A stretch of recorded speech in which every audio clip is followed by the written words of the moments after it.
It was Christmas Eve, and my friend Liam had invited a group of us to his family's cabin for the weekend. It wasn't just any cabin. It was a massive, old lodge that his grandfather had built decades ago in the Adirondacks. It had multiple bedrooms, creaky wooden floors, and a grand stone fireplace that gave the place a cozy, if slightly eerie, vibe. There were 6 of us in total, all eager to celebrate a snowy, secluded Christmas. The drive up had been rough, with heavy snow making the winding roads almost impassable. By the time we arrived, it was already dark, and the temperature had plummeted. We quickly unloaded the cars, eager to get inside where it was warm. The cabin was everything Liam had described: beautiful, rustic, and isolated. It was the kind of place that felt like it belonged in a ghost story. We settled in, lighting the fireplace and decorating the tree Liam's parents had left behind. Someone broke out a bottle of wine, and we spent the evening laughing, exchanging early gifts, and playing card games. It felt perfect, until the power went out. It wasn't a huge surprise, given the storm outside. Liam assured us the cabin had a backup generator, but it was located in the shed a few yards away. He grabbed a flashlight and asked me to come with him to check it out. I didn't love the idea of trudging through the snow in the dark, but I didn't want to leave him to do it alone. We bundled up and stepped outside. The wind was biting, and the snow was falling so heavily we could barely see the path to the shed. As we walked, I couldn't shake the feeling that we were being watched. The woods were silent except for the crunch of snow beneath our boots, but every so often, I thought I heard faint footsteps behind us. I kept glancing over my shoulder, but there was nothing there. We reached the shed, and Liam fumbled with the lock, finally managing to get it open. The generator sputtered to life, and the lights in the cabin flickered back on. Relieved, we started heading back. That's when we saw it. Standing at the edge of the woods, just beyond the tree line, was a figure. It was too dark to make out any details, but it was tall and motionless. I stopped dead in my tracks, my breath fogging in the freezing air. "Do you see that?" I whispered. Liam turned, his flashlight beam cutting through the snow. The figure didn't move, didn't react. "Probably just a tree," he said, though his voice lacked conviction. We hurried back to the cabin without looking back. When we told the others what we'd seen, they laughed it off, saying we were imagining things. But the uneasy feeling lingered. We tried to shake it off and spent the next few hours playing games and telling stories by the fire. The storm outside intensified, and the wind howled against the windows. Around midnight, we heard a knock at the door. Everyone froze. Liam glanced around the room, counting heads. We were all accounted for. He grabbed a poker from the fireplace and motioned for us to stay put as he approached the door. "Who is it?" he called out. There was no answer, just another knock, louder this time. He opened the door a crack, and the freezing air rushed in. No one was there, but sitting on the porch was a small package, wrapped in shiny red paper with a silver bow. He picked it up cautiously and brought it inside. The tag read, "Merry Christmas." Liam opened the box. Inside was a single ornament, a clear glass ball with something inside it. He held it up to the light, and we all leaned in to get a better look. Floating inside the ornament was a small tuft of hair. Human hair. We were freaked out, to say the least. Someone suggested it was a prank, but that didn't explain the figure we'd seen earlier or how they'd managed to deliver the package without leaving footprints in the snow. We locked the doors and windows, double-checking everything. No one wanted to sleep, so we stayed in the living room together, the fire blazing and the poker within reach. Around 3 a.m., the knocking started again. This time, it wasn't just at the front door. It came from the windows, the back door, even the walls.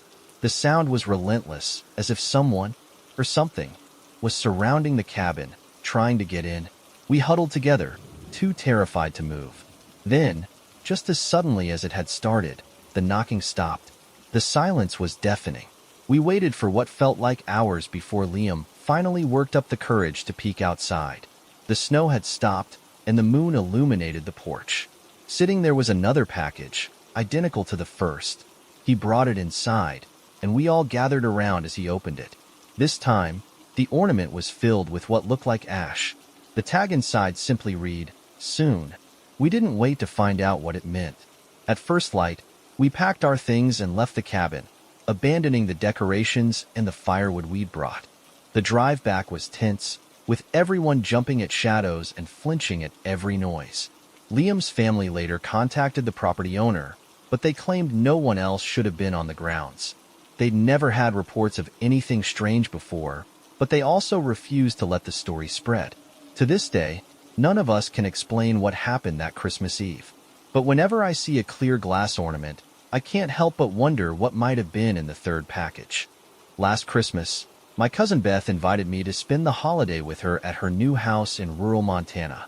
Beth had always been adventurous, and after years of city living, she decided to move to the middle of nowhere and renovate an old farmhouse. She'd been telling me how beautiful it was, surrounded by open fields, thick woods, and mountain views. It sounded like the perfect holiday escape. When I arrived, the house was even more impressive than I'd imagined. The renovations were nearly complete, and Beth had gone all out with the Christmas decorations. A massive tree stood in the living room, strung with lights and ornaments, and garlands adorned the staircase. She had even placed little wreaths on each window. The first night was quiet and peaceful. We sat by the fire, drank mulled wine, and talked late into the night. Outside, the snow fell steadily, creating a serene white blanket over the property. I went to bed feeling relaxed, the kind of calm you can only get in the countryside. But the next morning, something felt off. Beth was in the kitchen making coffee when she called me over. "Did you open the door last night?" she asked, her voice tight. I shook my head. "No. Why?" She pointed to the back door. It was slightly ajar, snow-tracked and across the floor. "I locked it before we went to bed," she said. "I'm sure of it." We chalked it up to the old house settling. Maybe the wind somehow jostling the door loose. Beth locked it again and double-checked all the windows. Still, I noticed she was quieter than usual, glancing toward the windows as we went about our day. That evening, as we sat down for dinner, I noticed something strange. One of the small wreaths from the window was lying on the porch outside. It had been hung on the living room window earlier, but now it was outside, sitting in the snow. "Did you take that down?" I asked. Beth shook her head, her face pale. "I didn't touch it." We both stared at the wreath for a moment before Beth got up to lock the door again. She was visibly uneasy now, and it was starting to rub off on me. We decided to turn in early, hoping to shake off the strange feeling. Around 2 a.m., I woke up to a sound. At first, I thought it was the wind, but then I realized it was coming from inside the house. A faint creaking noise, like footsteps on the wooden floorboards. My heart started pounding as I listened, holding my breath. It wasn't Beth. Her room was at the other end of the hall. The creaking stopped, replaced by a soft, scraping sound, like something dragging along the wall. I sat up in bed, my hands shaking, and reached for my phone. No signal. I tiptoed to my bedroom door and cracked it open. The hallway was dark, but the scraping sound continued. It was coming from the living room, summoning every ounce of courage I had. I grabbed the nearest object, a heavy lamp, and crept toward the stairs. As I descended, I saw it. The front door was wide open, snow blowing in.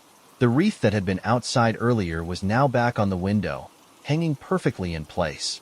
My stomach turned as I realized there were fresh, wet footprints leading from the doorway to the center of the room. And then they stopped. They didn't lead to another door, or a window, or anywhere else. They just stopped, as if the person, or thing, had vanished into thin air. I slammed the door shut, locked it, and ran upstairs to wake Beth. When I told her what I'd seen, she grabbed a bat and insisted we search the house. Every room was empty, nothing out of place except the footprints. We barricaded ourselves in her bedroom for the rest of the night, jumping at every creak and groan of the old house. The next morning, we decided to leave. As we packed the car, I glanced back at the house one last time. That's when I saw it. A figure standing in the upstairs window, staring down at us. It was too dark to make out any features, but I could see the faint outline of a face pressed against the glass. "Beth, do you see that?"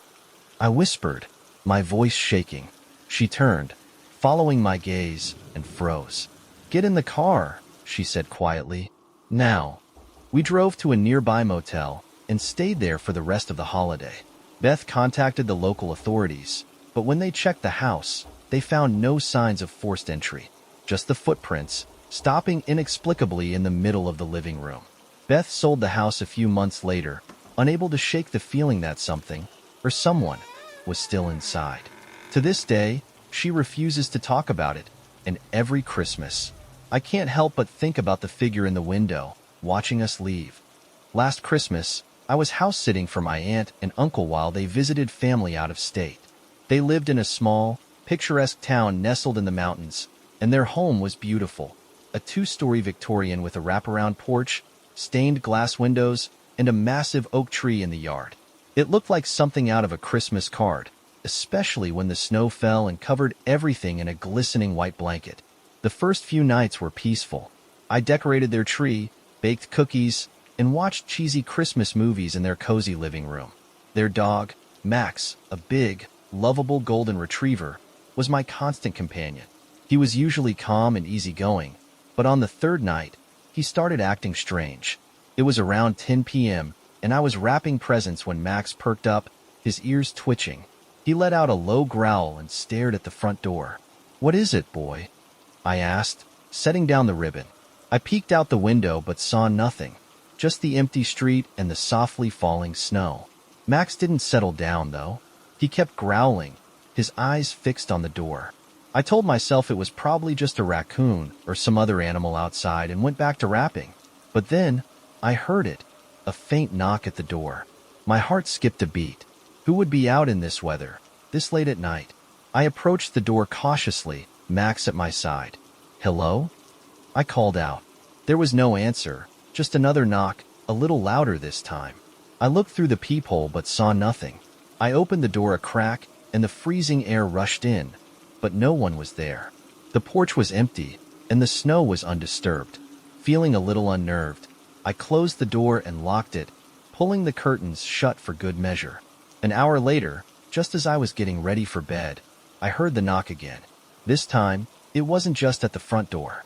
It was at the windows, the back door, even the walls. It was slow and deliberate, like someone, or something, was circling the house. Max went wild, barking and growling at every sound. My hands shook as I double-checked all the locks and turned off the lights. The knocking continued, echoing through the house. I called my aunt, but the call wouldn't go through. No signal. I tried texting her, but the messages wouldn't send. Panic set in as the knocking grew louder, more insistent. I grabbed a flashlight and huddled in the living room with Max, his growls a constant reminder that something wasn't right. And then, it stopped. The house fell silent, except for the sound of Max panting and my own ragged breathing. I waited for what felt like an eternity before finally gathering the courage to check the doors and windows again. Everything was locked. Nothing was broken. Maybe it was a prank, I told myself, though I didn't really believe it. The next morning, I noticed something that made my blood run cold. In the snow outside the house, there were footprints, bare footprints, as if someone had been walking around without shoes. They led from the street to the front door, then around the house, stopping at each window before disappearing into the woods. I spent the day trying to convince myself it was just a weird coincidence, maybe even my imagination. But that night, the knocking returned, louder than before.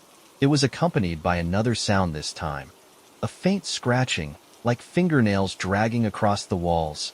Max was frantic, barking and lunging at the windows. I tried calling the police, but my phone still wasn't working. I didn't dare open the door, so I sat in the corner of the living room with a kitchen knife, my heart pounding. At some point, I must have fallen asleep, because I woke up to silence and the dim light of dawn. Relieved, I let Max out into the yard while I made coffee. That's when I noticed the footprints again. They were fresh, circling the house like before. But this time, there was something else.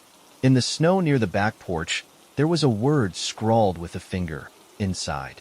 I froze, the coffee mug slipping from my hand and shattering on the floor. Max barked furiously from the yard, and I rushed to let him back in, locking the door behind him. My hands were trembling as I grabbed my things and bolted out the front door. I didn't care if I had to drive all the way back to the city in the snow. I wasn't staying in that house another second. When my aunt and uncle returned a few days later, they called to ask why I'd left early. I told them everything, and while they sounded concerned, they assured me the house had always been safe. Still, I could hear the unease in their voices. A few weeks later, my aunt called again. She sounded shaken. Apparently, one morning after I'd left, she found something written on the frost-covered window of the living room. It was a single word, scrawled in the same childish handwriting I'd seen in the snow. Soon, they moved out of that house within the year, and they've never looked back. As for me, I can't spend Christmas alone without thinking of the knocking, the footprints, and that one chilling word, inside. Last Christmas, I agreed to spend the holidays with my boyfriend, Caleb, at his grandparents' old farmhouse. It was tucked away in a small rural town, surrounded by endless fields and woods. Caleb had spent many childhood holidays there, and he was excited to show me what he called the coziest Christmas getaway. When we arrived, the house was just as quaint as he'd described.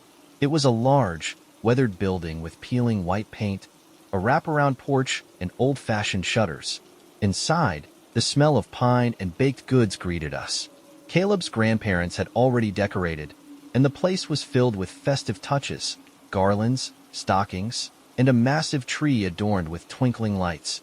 We planned to stay for a week, and the first few days were perfect. Caleb's grandparents were sweet and welcoming, the food was amazing, and the quiet countryside felt like a dream. But on Christmas Eve, things started to get strange. That evening, after dinner, Caleb and I decided to take a walk through the woods behind the house. The snow was falling lightly, and the air was crisp and cold. We followed an old path that Caleb said he used to explore as a kid. It wound through the trees, eventually opening up into a small clearing. As we stood there, Caleb pointed out a dilapidated structure at the edge of the clearing. It looked like an old hunting cabin, its roof sagging and the windows broken. "That wasn't here before," Caleb said, frowning. I asked if he wanted to check it out, but he shook his head. "It's probably nothing. Just an old shed or something," he said, taking my hand and leading me back to the house. Still, I couldn't shake the uneasy feeling the cabin had given me. That night, as we sat by the fire with his grandparents, Caleb mentioned the cabin. His grandmother's face fell, and she exchanged a glance with her husband. "That old thing," she said. "It's been there for years. No one goes near it." "Why not?" Caleb asked, his curiosity piqued. His grandfather shifted uncomfortably in his chair. "There's no reason to. It's falling apart, dangerous. Best to leave it be." The conversation ended there, but their reaction only made me more uneasy. Later, as we got ready for bed, Caleb joked about sneaking back to the cabin in the morning.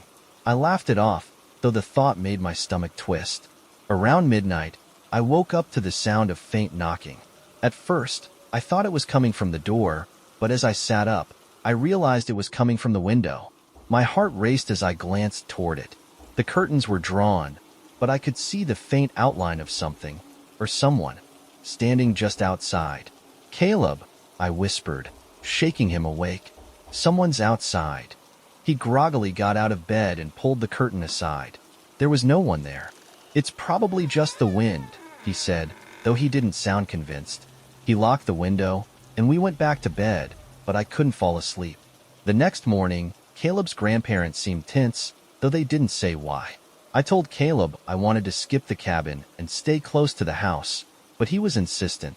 "It's probably just some animal tracks or something," he said, brushing off my concerns.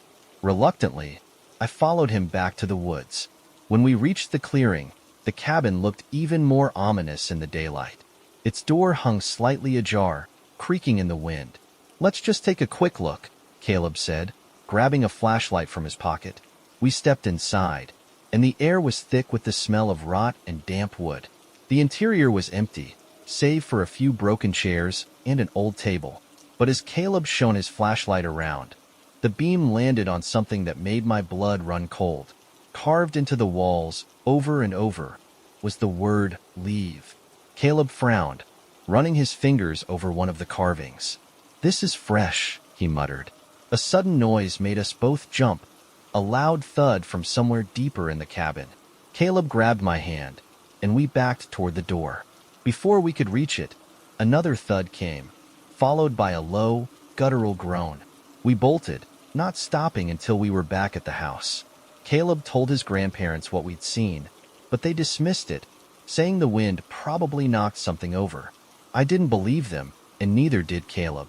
That night, the knocking returned, louder and more insistent.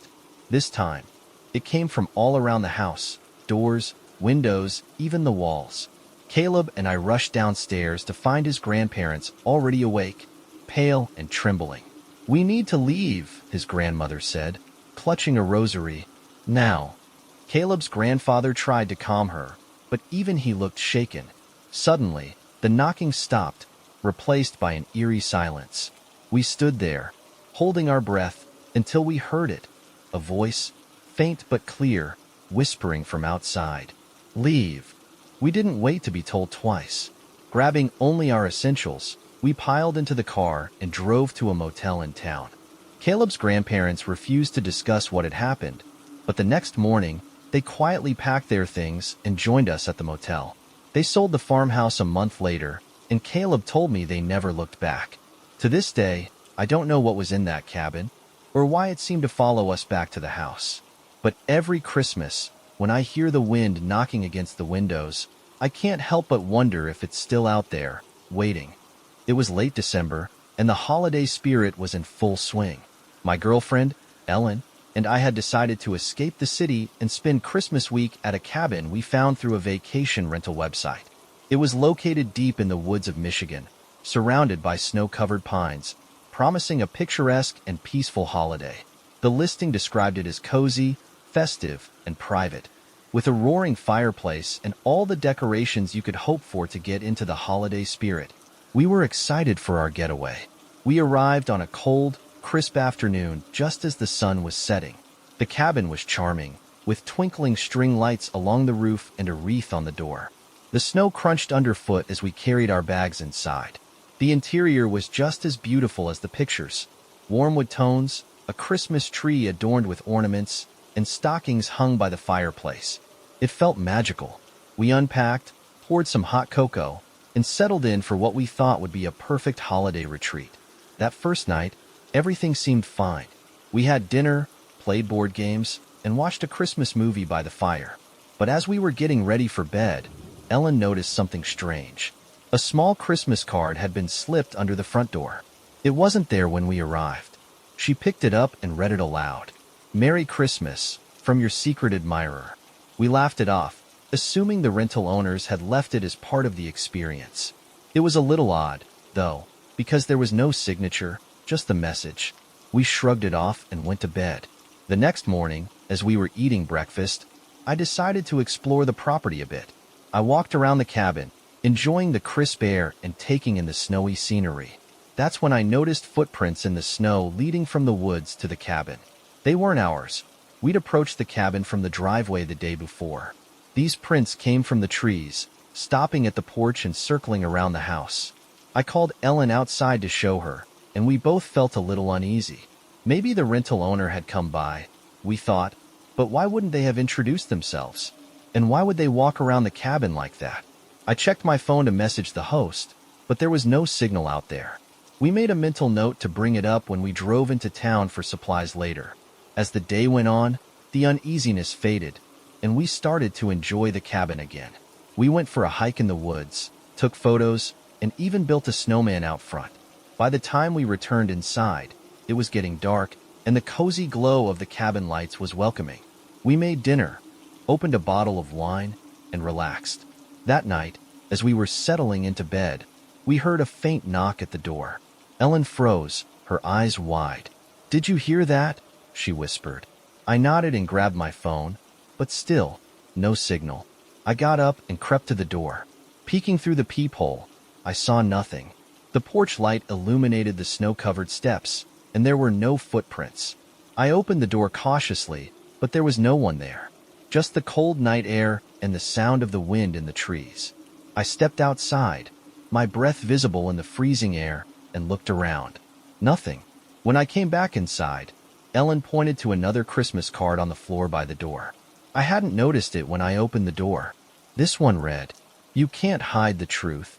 The festive red script on the card felt mocking now, and the lack of a signature made my stomach drop. We double-checked the locks on all the doors and windows, but nothing seemed tampered with. Still, neither of us slept well that night. The next day, the footprints were back. This time, they led from the woods to the snowman we'd built the day before. The snowman's face had been rearranged, its button eyes replaced with jagged rocks and its stick arms pointing toward the cabin. Ellen wanted to leave immediately, but I convinced her to give it one more night. It's probably just kids messing around, I reasoned. We decided to spend the afternoon in the nearby town, hoping some distance from the cabin would ease our nerves. We stocked up on groceries, and I managed to get a signal long enough to message the rental host. They replied quickly, saying no one should be on the property besides us and apologizing for the strange events. We returned to the cabin at dusk, and the atmosphere felt heavier than before.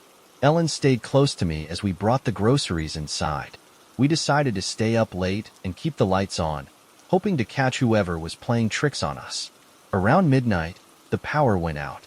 The cabin was plunged into darkness, and the only light came from the faint moonlight streaming through the windows. Ellen clung to me as I fumbled for a flashlight. The silence was oppressive, broken only by the sound of snow crunching outside. I shone the flashlight toward the window, and for a split second, I thought I saw a figure standing at the edge of the woods, just beyond the reach of the light. My heart pounded as I locked the doors again and whispered to Ellen to stay quiet. Minutes felt like hours as we sat in the dark, listening. Then, we heard it, the faint sound of footsteps on the porch, slow and deliberate. They stopped, and there was a soft tapping on the window. Ellen stifled a scream as I held the flashlight, too scared to move. The tapping continued, methodical and unnerving. I mustered the courage to shine the light at the window. There was nothing there. Suddenly, we heard the creak of the back door. It wasn't a knock this time. It sounded like the door was being opened. I grabbed the heaviest object I could find, a fire poker, and slowly made my way toward the kitchen. The door was ajar, snow blowing in. I shut it quickly and locked it, my hands shaking. That was it. We weren't staying another second. We grabbed our coats, bags, and car keys and bolted to the car. As we pulled away, Ellen gasped and pointed. Standing in the snow by the cabin was a figure, tall and motionless, holding a string of Christmas lights. We didn't stop driving until we were miles away. Later, the host messaged me, apologizing profusely and saying they'd call the police to investigate. We never found out who, or what, had been watching us, but that Christmas remains the most chilling memory of my life. Last Christmas, my family decided to try something new. Instead of hosting a big gathering at home, we rented a large, secluded house in Vermont. It was one of those grand old homes you see in Hallmark movies, a sprawling Victorian with a wraparound porch, steep gables, and intricate woodwork. The house sat on several acres of land, surrounded by thick woods, and a frozen lake lay just beyond the tree line. It sounded perfect. My parents, my two sisters, and I arrived a couple of days before Christmas to settle in and decorate. We brought our tree, lights, ornaments, and everything needed to make the old house feel like home. It took some effort, but by Christmas Eve, the place looked magical. The fireplace crackled, the tree twinkled, and the smell of cinnamon and pine filled the air. That night, after a long day of decorating and preparing dinner, we sat in the living room sharing stories and sipping hot cocoa. Outside, snow fell softly, blanketing the property in white. It was picturesque. My dad was the first to call it a night, followed by my mom and my younger sister, Claire, my older sister, Katie, and I stayed up for a while longer, enjoying the quiet. Around midnight, we decided to go to bed. As we climbed the grand staircase, I noticed something odd. A single ornament, a red glass bauble, was lying on the floor near the bottom of the stairs. It wasn't one of ours. We had hung all our ornaments on the tree, and this one was old, with a faded gold hook and a crack running through its surface. I showed it to Katie, and she shrugged. Maybe it was left here by the owners, she suggested. We placed it on the mantel and went to bed, thinking nothing more of it. I woke up in the middle of the night to a strange sound, a soft tinkling, like glass tapping against glass. At first, I thought it was the wind rattling the windows, but then I realized it was coming from downstairs. I got out of bed and opened my door, peering into the dark hallway. The house was silent except for the faint, rhythmic tapping. I debated waking Katie, but decided to check it out myself. As I crept down the stairs, the sound grew louder. It was coming from the living room. My heart raced as I reached the bottom step and peeked around the corner. The Christmas tree was swaying. I froze, unable to comprehend what I was seeing. The ornaments clinked together as the tree moved, as if someone were brushing against it. But there was no one there. The room was empty. The fire in the hearth had burned down to glowing embers, casting flickering shadows on the walls. I stood there, paralyzed, until the swaying stopped. I ran back upstairs, locking my door behind me. I didn't sleep the rest of the night. The next morning, I told Katie what I had seen. She teased me, saying I must have been half asleep and imagining things. But when we went downstairs, we both noticed something odd. The red glass bauble was gone. The rest of the ornaments were exactly where we'd left them, but the bauble had vanished. We asked our parents and Claire if they had moved it, but no one had touched it. My dad brushed it off, saying it must have fallen and rolled under the couch. But when we looked, it wasn't there. The day went on as planned, with last-minute gift wrapping, baking, and games. By the time dinner rolled around, I had almost convinced myself that I had imagined the whole thing. But then, as we sat down to eat, Claire asked a question that sent chills down my spine. Who hung the ornament on the chandelier? We all looked up. Hanging from the ornate chandelier above the dining table was the red glass bauble. It spun slowly, catching the light. My mom laughed nervously, assuming one of us had done it as a joke, but none of us confessed. Katie gave me a look, her teasing smirk gone. That night, I insisted on keeping the lights on in my room. Katie and I stayed up late, talking about what was happening. Around 2 a.m., we heard it again. The tinkling sound of glass tapping against glass. This time, it wasn't coming from downstairs. It was coming from the hallway. Katie grabbed her phone, and we crept to the door. She opened it slowly, and we both peered out. The hallway was dark, but at the far end, near the top of the staircase, we saw it. The red bauble, hanging midair. It swayed gently, as if suspended by an invisible string.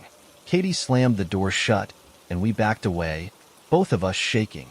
The tapping stopped, replaced by an eerie silence. The next morning, we told our parents everything. My dad, who had been skeptical, decided we should leave early. We packed up in record time and were out of the house by noon. As we drove away, I looked back at the house. Standing in the window of the second floor was a figure, a pale, shadowy outline that disappeared as quickly as I saw it. We never found out who or what had been in that house with us. My parents later contacted the rental company, but they claimed they'd never had complaints about the property before. To this day, I can't look at a red Christmas ornament without feeling a chill run down my spine.